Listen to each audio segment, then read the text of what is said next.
I'm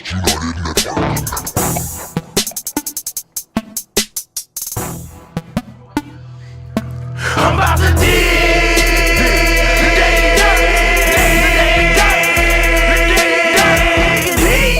the Daily Dirt with Dustin Diggs. The Daily Dirt with Dustin Diggs. All right, welcome to the Daily Dirt with Dustin Diggs. I'm here with Topher and Scott from KC 95. You said, right? Yes, sir. Wow. What's tell me a little bit about your show on KC. It's the Josh Innes show. I'm Scotty, kind of the second man, and no, it's a great show. It's fun. It's he came in and made some real noise in St. Louis on KC, and it's been a fun ride, man. We're starting to have a good time with it. It's kind of easing in. It's about 16 months old that we've been on there. Yeah, we're 2 to 6 every day. Right now, it's the big shows Rizzuto, right? That's yeah. Now, with those they're sister stations, right? So yeah, we're all in the same building, like right in the same hall. Mm-hmm. Oh, okay. Yeah, it's the let's see, it's the Point, the Arch, WIL, ESPN, and KC. How is that with the other, like, is there kind of competitive with you guys? No, okay. Not really. I mean, I don't feel it. You know what I mean? Like, it's just cool kind of see everybody and whatever. But yeah, not any competition, I don't think. It's pretty open, I think. Yeah. And your show is what type of, is it kind of like the old KC 95 talk shows like back in the day? Like, yeah, I think it's got a little bit more of that fun vibe, and a lot of the older listeners now are kind of like, I just really don't like it. You know, it's just too much. You know, it's just like, give me a break, people. Like, you know, this is what radio is. Like, if you want to hear just music, there's so many places to go get it, and the amount of people that bitch just because you're talking is insane. Right. Do you feel like the PC culture is kind of the pendulum is kind of swinging back a little, like it was like maybe 3 or 4 years ago? As far as like what, like what people get upset with what you say? Yeah, a little bit. Yeah, I think a little bit. I think people are just willing to speak up a little bit more now. Yeah. You know, just because everything's been so weird for the last 4 years. You know what I mean? Right. I think people are just tired of dealing with it. And it's just like, you know, we're tired of hearing that shit or not. You know what I mean? I don't know. I think you're always going to have your fair share of like complainers out there, but I do think, you know, I think you're right. I think it is kind of swinging back another way to a certain extent, you know. I certainly see it with our radio show too, your radio show. Yeah. You know, to a certain extent. Yeah, because Topher's on KWULF. Yeah, we're on KWULF with Katie Cruz every day too, so we're rivals, man. Yeah, you know, we're not really. Well, no, not really. We actually are on the same time every afternoon, so it's kind of fun. That's fun. Talk about with KWULF, like what do you guys? What's your talk show kind of? We're on me, Johnny Cruzy, and Katie Cruz. We've been doing the KWULF afternoon show 3 to 6 for I guess the last 3 years now. Oh wow. 101.7, 101.5, and then he got on board with KC, and believe it or not, Katie Cruz is his sister-in-law. Yeah, that's my sister-in-law. Wow. It's kind of. And I've known Katie for probably 30 years. Right. Close to 30 years or more. And she ended up marrying my wife's brother about 4 or 5 years back now. Yeah. Wow. So there's always this fun, like, you know, radio family kind of thing we get to do. So yeah. Well, that's exciting. So I know a little bit about you because we've crossed paths a couple times at Diamonds. Yeah. I've heard of you many times. People always say nice things about you. It's all bad. No, I never heard anything bad about Depends you. on what era. Of course, I don't go out much. I don't go Okay. out much. But kind of talk about how, because I'm interested, because when Diamonds first came on the scene, it was more gauged towards like a billiards kind of place, and then Yeah, a long time ago. Yeah. right, this is about maybe 6 years ago, 5 years ago. Yep. And then it seems like when you came in, you had the VIP room, you had the back of the screen. Talk about like what you did when you came into Diamond. Yeah, I think you know, me, Johnny Cruzy. It was 2020. We came aboard during COVID, and the place was a billiard hall. It had like 40 billiard tables. They were all really nice across the showroom floor, but there just wasn't enough, you know, interest in going there in our community. So we started booking some bands there at that club, or at the billiards place. We built a stage, and we brought, I think it was Black Flag. Is that what it was? Yeah, we brought like Black Flag there and Bisto Blanco. And it just started kind of build from there. And by the end of 2020, we took the club over and bought it from those guys and tried to go through COVID. A lot of bands played in that club during COVID because St. Charles County, thank God they were like, yeah, fucking, so well, that's where we would have to go just to go to the grocery store. Yeah, and stuff. Would have to be people like, put your mask on, put your fucking mask on, kind of shit. Yeah. I don't. I think, geez, during that time, I don't remember really wearing a mask that much. I had to go on a trip somewhere. Oh, I went to Vegas during COVID, and it was fucking horrible, man. Like they were like, you couldn't sit at a slot machine. You had to have the mask on, and if you weren't drinking, you had to have your mask on, no matter what. And it was horrible. So we get back, we're driving the cab back with our mask on, and we get to St. Charles County, and we're like, fuck, thank God, Jesus fucking Christ, thank God. But we ran the club during that time. I mean, it was really tough. I mean, we continued to try to find bands during that time that would do anything, to play. And there we found some older bands that were able to come in and kind of help us make a name for that club, and it was a lot of fun for us. We had Faster Pussycat, Striper, Winger, a lot of bands that we grew up with, me and Johnny, and we brought them to that club, and it's never been there before. So I think it went in Rome. I think I saw it. Yes, Win in Rome that night was my birthday night. It was Win in Rome. When I first met you. Yeah, it was Win in Rome, and there was another band I can't remember. It was the one that I Want Candy. Who's that? Iowa Candy? I Want Candy. Oh, yeah, it might be it. Yeah. Whoever sang that one was there. Oh, that night. yeah. Was it fucking something? I Want Candy. I know, yeah. Oh, what the hell? I can't remember that band's name either. Now it's going to just be stuck in my head, but I'll text you later when I figure it out. We do have Google. You can put it down to the bottom of the screen for the dumbasses. I'll Google it. Yeah, we can Google it. Yeah, it's the beauty of technology. Right. So I'm kind of interested in your kind of like backstory, because I know from you from Diamonds, but like it seems like you're very well connected with the music, and then you do the radio show. Like, talk about when you started. Were you always in St. Louis doing the music? No, actually, I was I moved away a long time ago. I guess I grew up in St. Charles County, and I left when I was 18 and was in a cult for quite a few years. A cult? Like a real cult? Like a real cult. Holy shit, okay. And then when I got out of that, I was a cop for a few years. I can't see that. Actually, not a few years. It was only it was like 9 months. I went through the police academy and became a police officer. And St. Charles, please? no, I got out of the academy and I went to University City, and for 6 months, oh wow, I hated it, and I left, went back to college, got my degree in computer science, and worked for Energizer for 20 years as their global trade marketing director. So I traveled for all that time, and when COVID hit, pretty much the travel's over, right? I'm not going anywhere. Came back from Bogota right before they shut the country down. Yeah. And I guess it was 4 or 5 days later, they shut the whole country down. I was like, that was the last trip I'd ever made with them. And I was like, all right, well, we tried the working from home, but I was more put into these countries to help them manage their trade marketing processes. So I was hands-on. So it was hard to, so I just retired from that. And that's how I got into the club. I got with Johnny, who I grew up with. Yeah. And I knew a lot of people in the St. Charles County area in the music scene from when I grew up here. You know? Were you doing music on the side during your, working for Energizer? I did some coaching for Warner Brothers back in the early 90s, doing some sober coaching for bands, so I'd travel with bands that was back in the early 90s.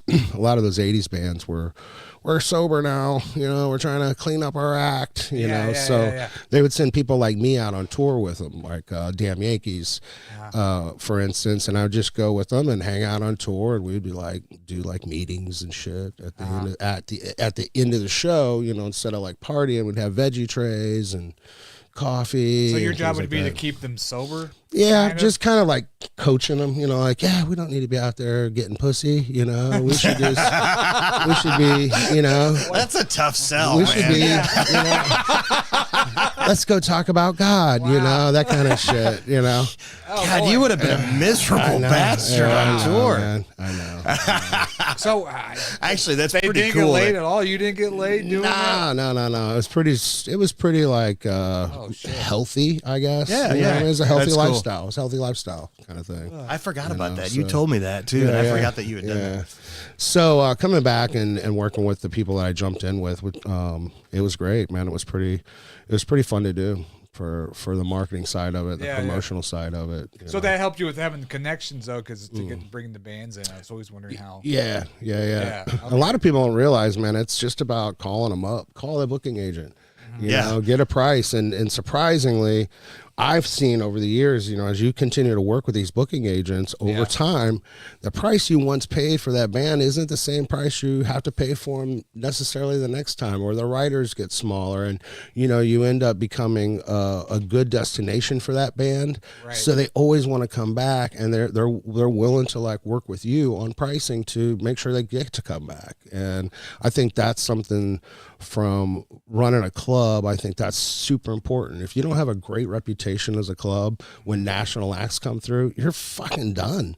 You know, you're not going to get those acts. Right. If They're going to talk. they always talk to each other. Right. You know, and so very important. I think we really upheld that, and we always kept building better sound system, better lighting system, putting a green room in with a bathroom, things that were important to the artists, so that it kept enhancing the experience when they came to town. You know, so I think that was a really win-win for Diamond Music Hall. Oh, I definitely. I mean, you've got some really big acts there. You had what's the guy from the Fucking Goonies? Corey Feldman. Corey Feldman. I was about the Goonies. Yeah, I just did that last week. Yeah. The Corey Feldman thing was really cool. They had been on tour, and we had interviewed them for the radio station. Right. And he was talking off camera. He's like, do you do anything cool? Nah, we don't. We haven't done shit. We don't get to party. We don't get to do anything. Well, Corey, their team, they don't drink, right? So, Oh, wow, okay. which is pretty cool. I mean, I like that stance, you know.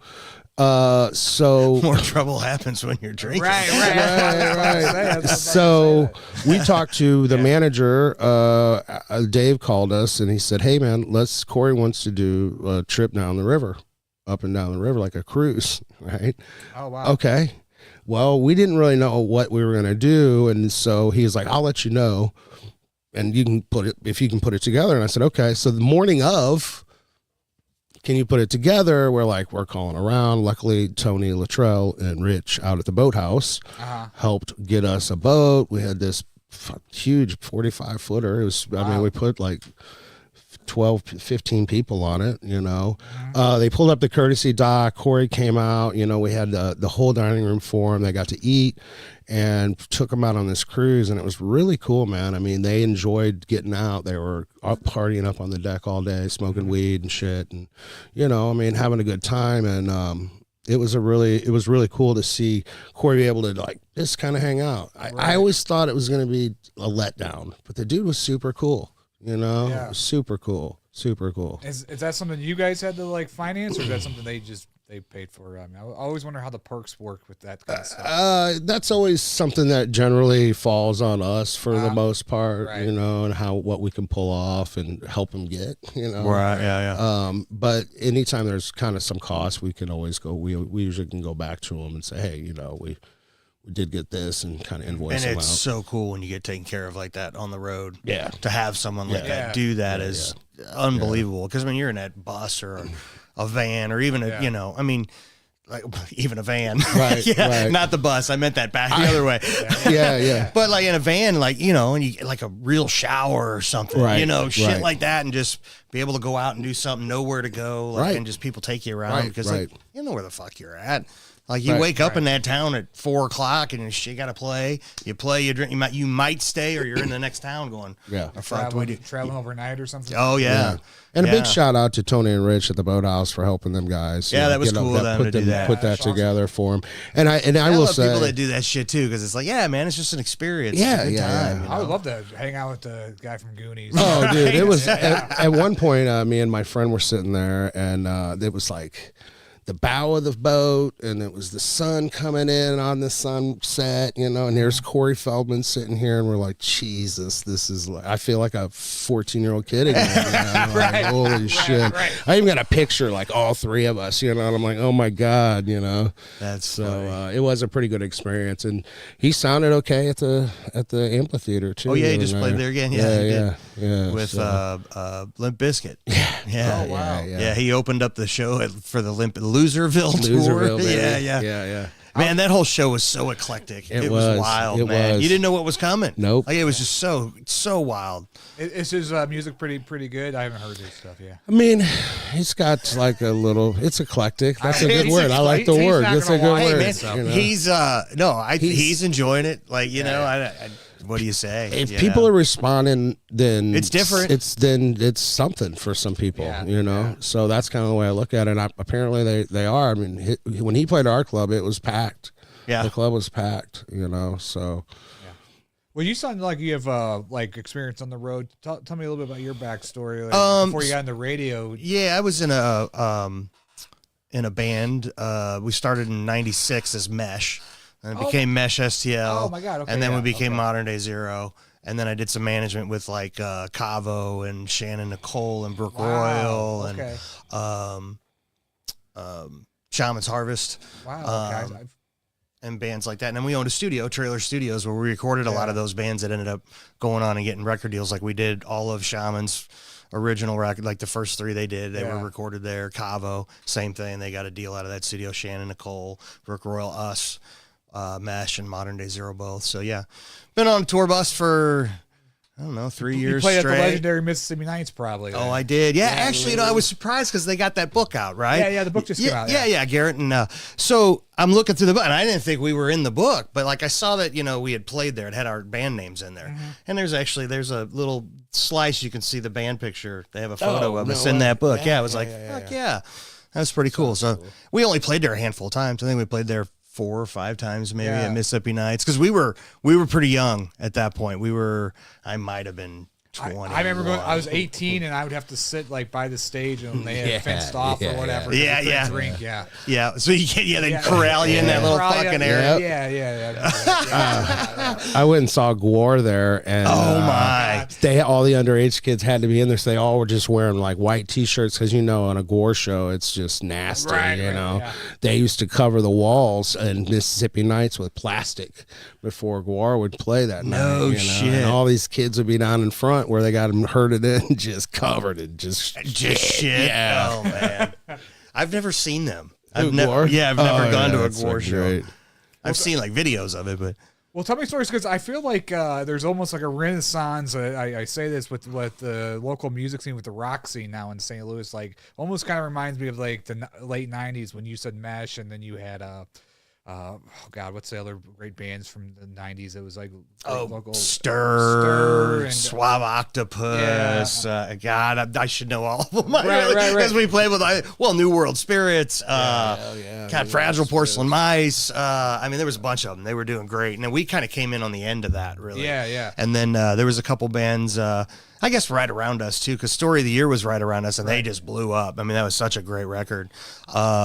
Let's see. There was Green Wheel. I was just gonna say Green Wheel. Yeah. So I worked with them in the very, very beginning on recording them and stuff. And then they ended up hooking up with the guy that produced our first record, Malcolm Springer. And then that's when they got their record deal with Island Def Jam. So yeah, that was a big tie there with Green Wheel as well. Yeah. And then I don't know, where was I going? I lost track. Yeah, Malcolm Springer produced album Native State. It was a another local band now, original band today that he actually just produced a few singles for them. Yeah, and there's bands from Columbia. Columbia's got a really good local music scene going with some rock bands, Dark Below, and what was Many Colored Death. Many Colored Faces. No, Many Colored Death. Many Colored Death. Yeah. Okay. Yeah, with the female drummer. Yeah. She's badass. Yeah, man. She's really good. There's some really good bands, I think, out. Good. And I agree with you. I think there's a kind of a group of them that are starting to kind of make some noise. Right. Inimical Drive. Five Folds back playing. The 45. They do really well. The 45 is really good. Chronics is even, and they're a great band. Chronics is good. Let's see. The The Feel. I've been hearing a lot about Dude, those guys. Those guys man. they're on tour now. They got picked Did up they for change some, their name? I think it's like the Feels, band the Feel Feel. now I instead. think It was just Feel, and now their Facebook page is the band Feel. Well, And I don't know if that's their name or if they're just Yeah. trying to associate it on Facebook with something. But the band Feel, yeah, they're really I've seen good. some of the videos for those guys. They're pretty good. So. Yeah, we did I think this was right before you came into Diamonds. We did a thing called Music Combat. It was a Battle of the Bands contest. Yeah, that's always what I And wanted we had, to do. yeah, we had a it was a couple high school bands, but they were huge, man. I don't know whatever happened to them. Yeah, so around that period of time, there was a band called Amethyst. yeah, that's the one. Yeah. That's it. That's the band. So, Yeah. so those guys, we immediately linked up with those cats, Everett, Logan, and we got them to Malcolm Springer, got some stuff produced. They then went through this whole kind of identity change. School's out, right? So they changed their name to Native State. They I think for a while they pulled the drummer back and put him in the front and got a new drummer for a while, but then they said, fuck it, we're going back to the power trio, So they've been kicking ass. They've been playing a lot of shows. Native State's been playing a lot of shows around St. Louis and the city too, or the state too.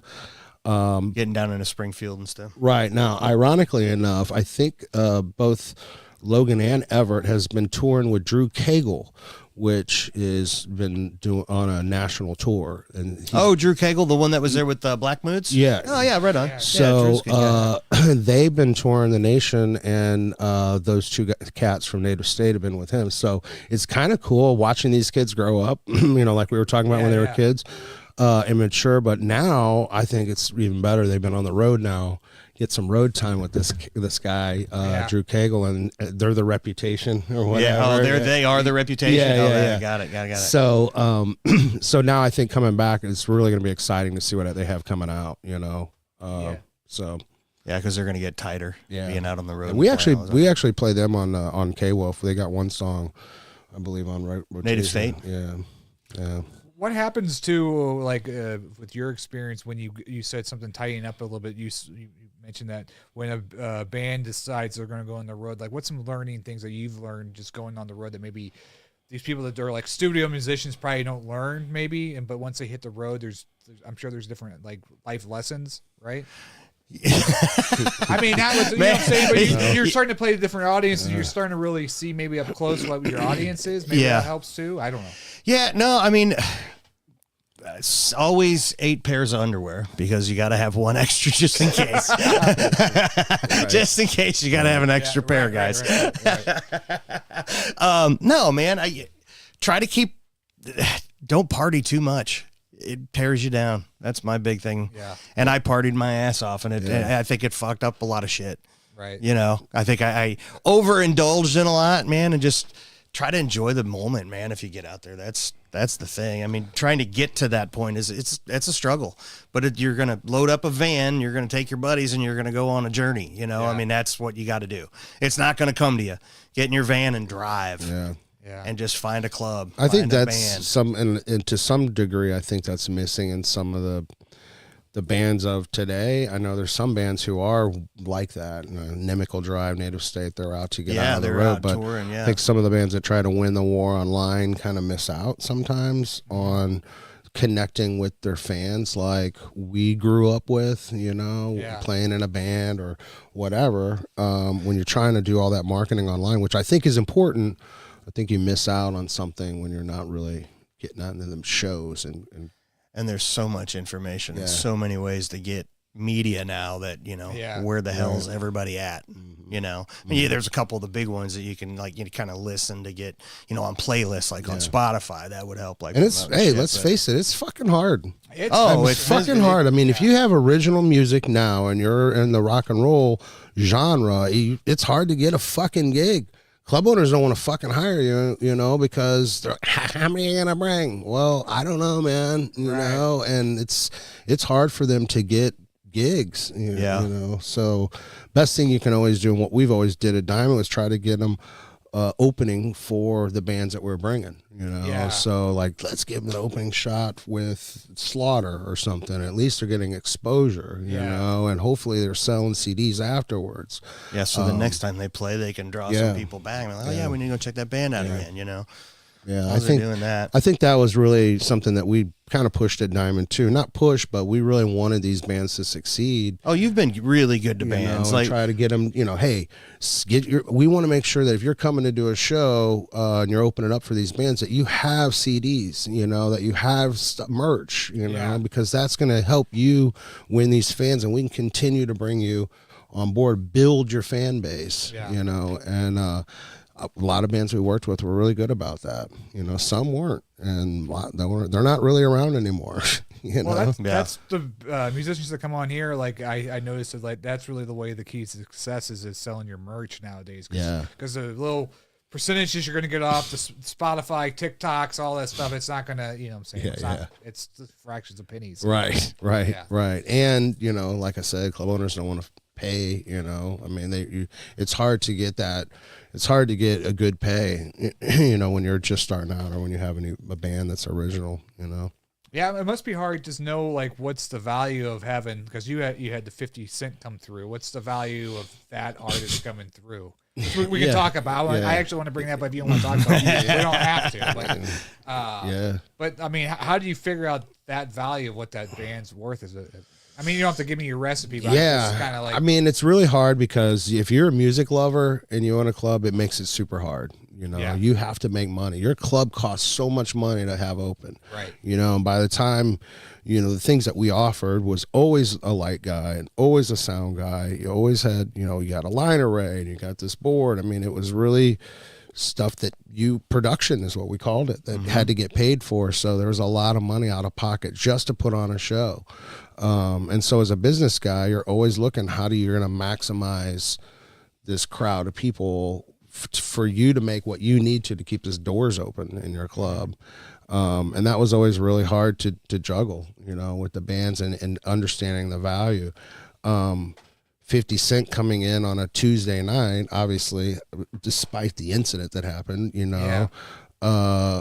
would have been a great boost for our economy on a Tuesday night where we don't ever have anything going on anyway. What's going on Tuesday? Yeah, night? You know what I'm saying? I've got 300 people in here. That's from a business standpoint, that's quite a bit of money. Now, obviously, we didn't know what was going to happen. Right. The outcome was much different. The PR nightmare. Right. I mean, and really what he was there to do was sell the cognac. So it was all so it was vodka, right? Cognac. Oh, cognac. Yeah.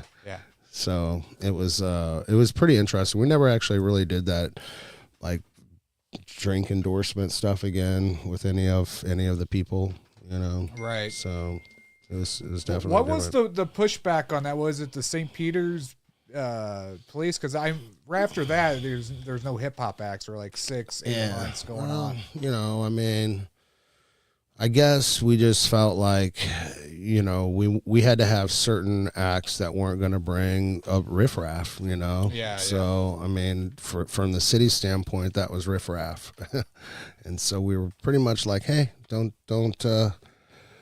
not directly, but indirectly. So we just stopped. We're like, all right, fine, whatever. We don't, it kind of felt a little abusive in a way. Yeah. Like, what do you mean? I should be able to, hold these events, have whatever event I want. Right. We did call you earlier in the day to tell you what we had this event coming. We told you who was going to be there. Right. And asked to have extra police there, but we were told no. So, in a way, I kind of felt like it was a little backhanded from St. Peter's to do that. Right.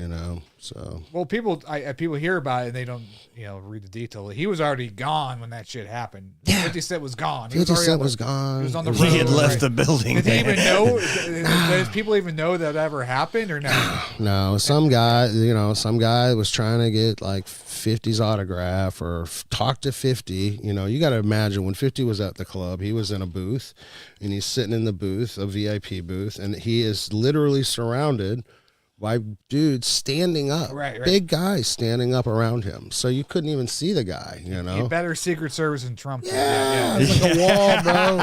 You're gonna see it, dude. And so, in order for me to go and talk with the guy, I had to go through these big guys, and then I was in the wall, you know, and like just hanging out, whatever, and drinking or whatever. And then I guess the guy wanted to get a picture, and they said no, and.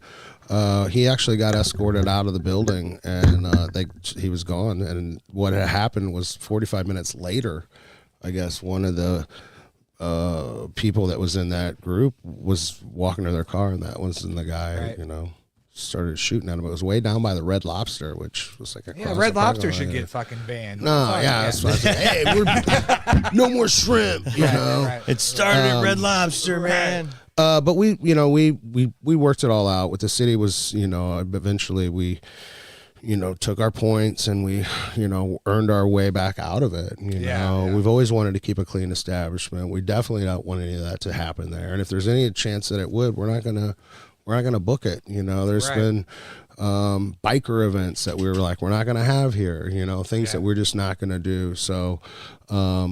We just try not to. We want a good, clean spot. That's why a lot of the bands were angled towards the 80s bands, you know, because you got these older people in the suburbs now, and that's what they. Oh my God, I get to go see Slaughter, you know, again. And so we kind of felt like that was more of our demographic and our niche, you know. We do a lot of organizations like Freedom Fest and things like that raise money for veterans.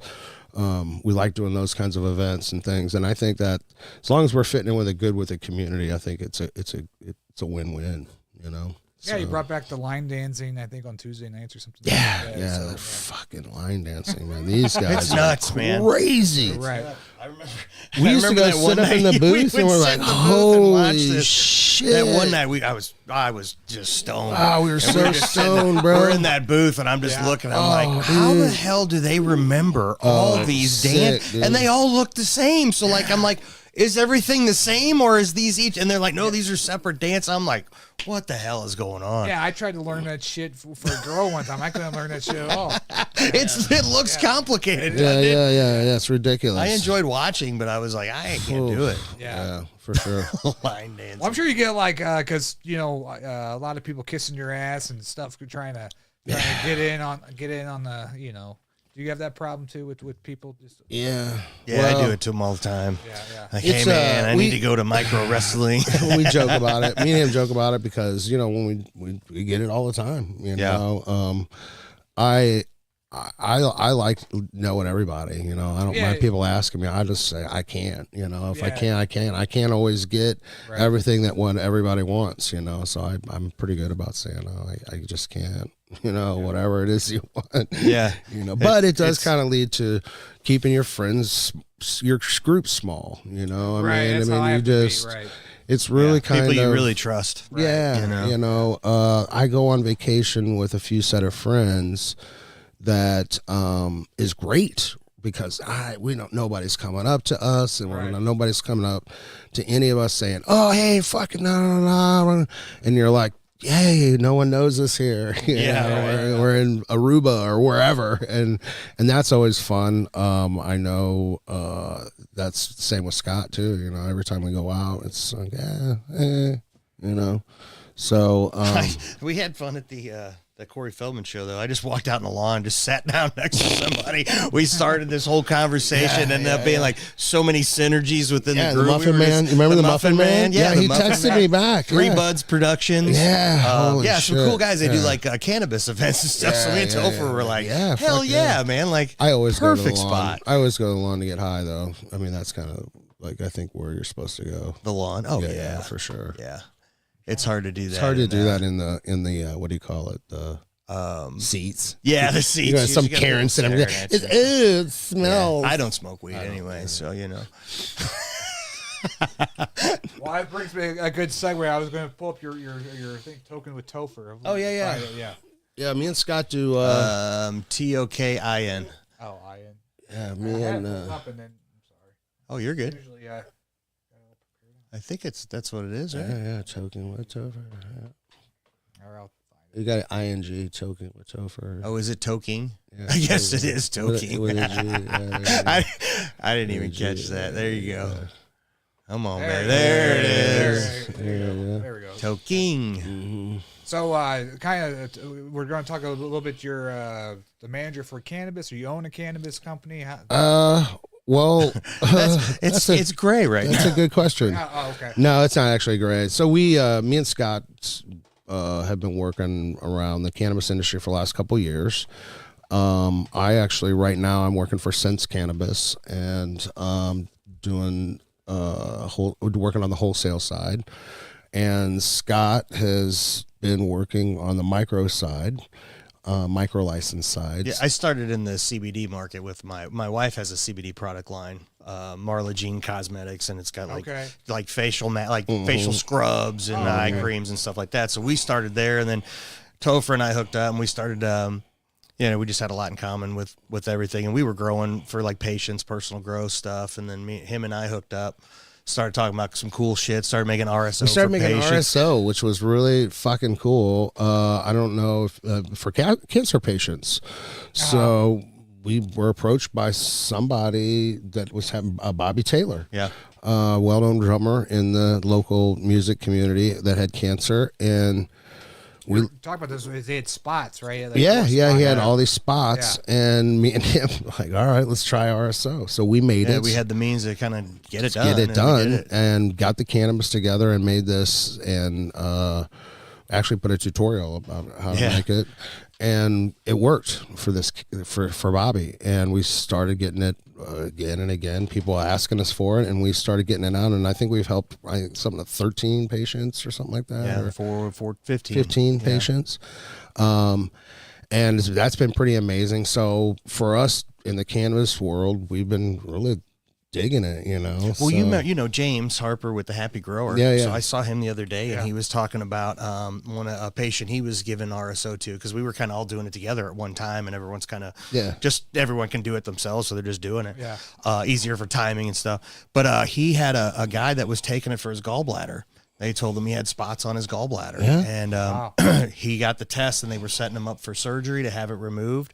And in that 2-month time span, he started taking RSO, got to the hospital. When they opened him up, the doctor said, "You have a healthy gallbladder. There's no cancer here." Closed him back up and didn't remove it because it was a healthy gallbladder. Wow. Yeah. And James was telling me that the other day. I'm like, are you shitting me? That's incredible, Yeah. And then, I don't know, man. Cancer drives me crazy. Right. It's disgusting. It seems like there's a lot of cannabis, different types of shops opening up. Was it hard to get the licensing, and was it a lot of red tape? I think for anybody getting in the industry, there's always going to be a lot of red tape. Yeah. For the micro license, it was a pretty lengthy application process. Yeah. I know for the comprehensive, it is as well. And it's luck of the draw. It's a lottery. So a micro, my friend, we're familiar with Joe Mort. He grows his own in his basement. Is that a micro thing that he owns? No, he's probably a cultivator. Just like he's probably got a couple patients. He can grow 6 plants per patient, up to 24. Right. Yeah. So there's about 205, I think, dispensaries, 200 something plus or minus dispensaries in the state of Missouri with a comprehensive license. So that's like your Suede dispensaries and all the ones you see right now out in the world, where you go to get your weed today. Right. They also started a new program in the state of Missouri called a micro license.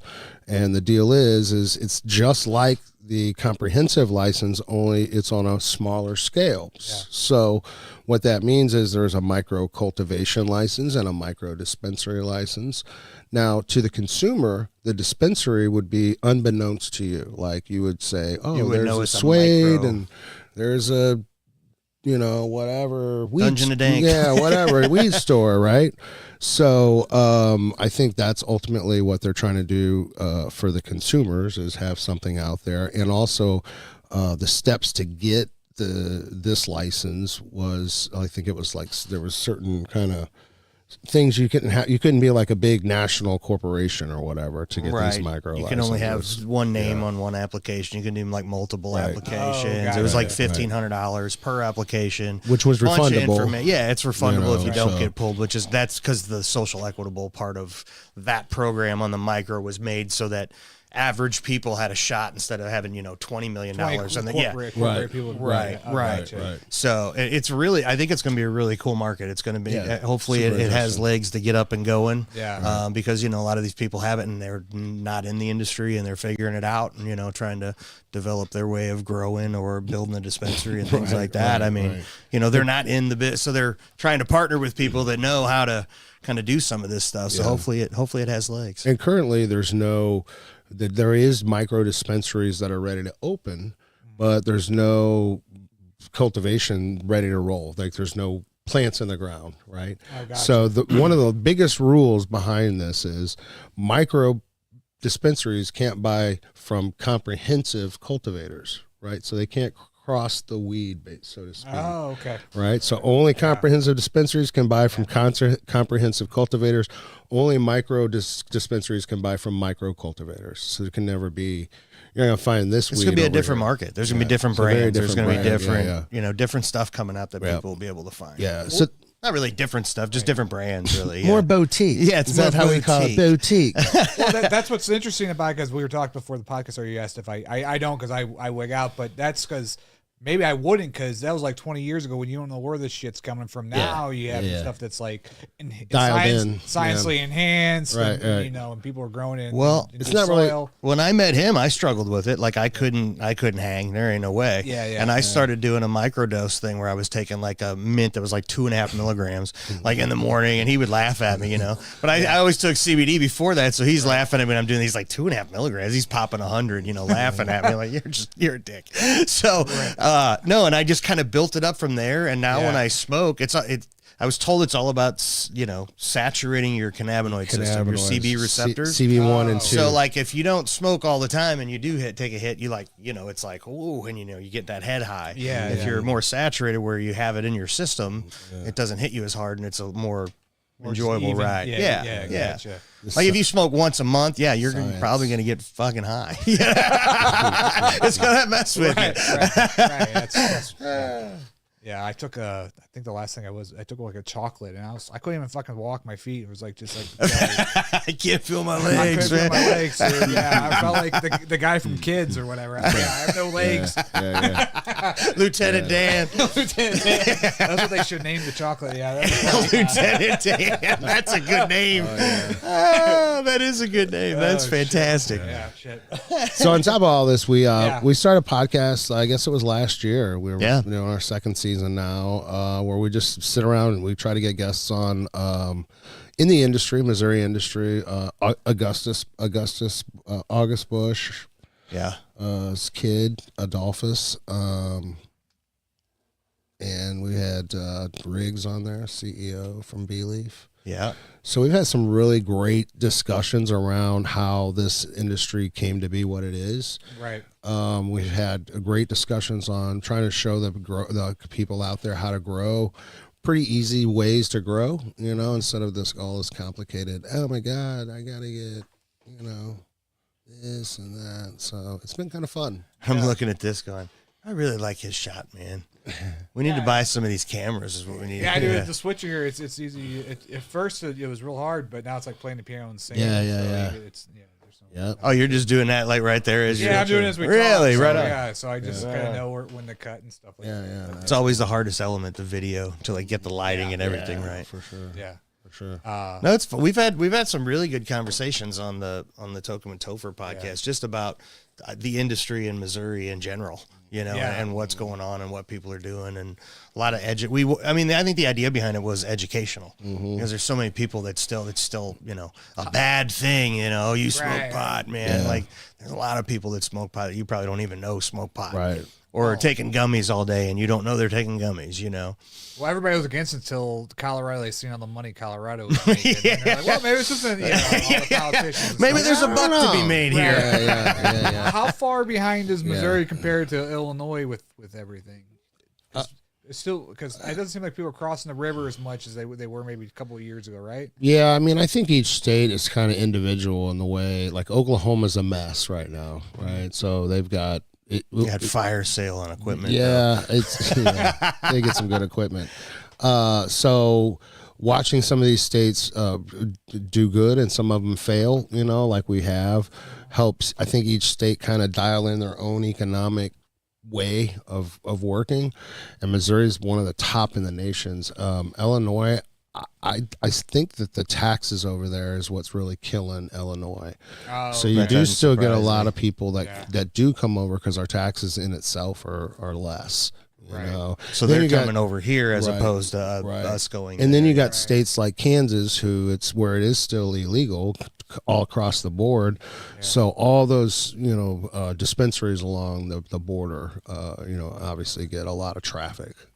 People coming over, which says something about the use of cannabis, around the nation. If you got your border states crushing your dispensaries, obviously it should probably change the laws federally, like this really ridiculous thing stop, So, exciting. of course, Kansas does really well. They get they're that one state between legal Colorado and legal Missouri. Yeah. So they get to just nail you just coming across the state. Oh, right. I didn't think about that traveling to Colorado going through Kansas. I don't know if Kansas. We don't put up with this here in Kansas. Yeah. They need to get with the times, man. Yeah, it's like stepping back. You're surrounded. Have you ever been pulled? Like we have you surrounded. When you're pulled over in Kansas with weed, I have been, and it is surreal. It's like you're in you're stepping back in a different in time. world. Yeah. Like, we don't condone this. We're going here. to the clink, man. Yeah, it's fucked up.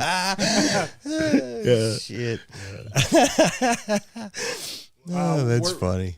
For the audience here, where can they find? I don't see the link to. I guess the link to Topher.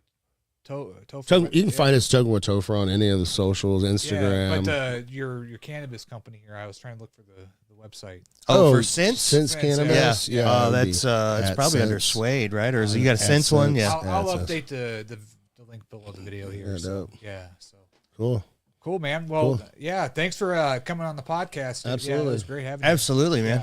I see you all the time, but I didn't want to be one of those kind of groupies coming up and trying to pitch what I do or whatever. So I figured I appreciate you. I reached the email out and you responded. So thank you so much for that. No. Yeah, I appreciate that. It's cool, man. This is a great setup, man. You're doing a great job. It's killer. Cool. It's really cool. Any shout outs, where to find you guys? Topher with Topher. Talking with Topher. Anywhere on the socials, you can find me there. So I'm just Scott Gherkin, and then I think my Instagram is Kshi Scotty. What time do you have to wake up in the morning to do a morning show? It's not morning, so I do afternoon. So I don't need to be there till like 1:30, and then 2 to 6, and then we're out, and then that's awesome. So it's nice, but it kind of cuts into your day. If you got something going on, it's like living the life. You're done. Yeah, it's like wow, man, I'll come back. I gotta go. What's one of the top things you've done in the last 16? You said 16 months you've been doing, or 16 weeks?